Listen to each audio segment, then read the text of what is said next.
March 2024 మేషరాశి ఫలాలు. ఈ మాసంలో జీవిత భాగస్వామి మూలాన ధనప్రాప్తి లభిస్తుంది. ఊహించిన విధంగా ఆకస్మిక ధన లాభములు పొందుతారు. వృత్తి వ్యాపారంలో వారికి చక్కటి ధన సంపాదన లభిస్తుంది. గృహ వాతావరణంలో కొద్దిపాటి చికాకులు ఉన్నప్పటికీ ప్రశాంతత లోపించదు. నేత్ర ఉదర సంబంధ అనారోగ్య సమస్యలు ఉంటాయి.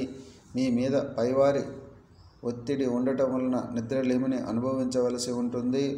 ఆర్థిక విషయాలు అనుకూలిస్తాయి. చెడు సాహసాలు చేయడం వలన అధికంగా ధనం ఖర్చు. 10వ తేదీ తదుపరి నిరుద్యోగుల ఉద్యోగ ప్రయత్నాలు ఫలించును. మాసాంతంలో మిగులు ధనదయం, కార్య విఫలత. ప్రభుత్వ వ్యవహారంలో కాంట్రాక్టు పనుల యందు చక్కటి అనుకూలత. ఈ మాసంలో 3, 6, 16, 23, 25, 26 తేదీలు నూతన కార్య ప్రారంభములకు అనుకూలమైనవి.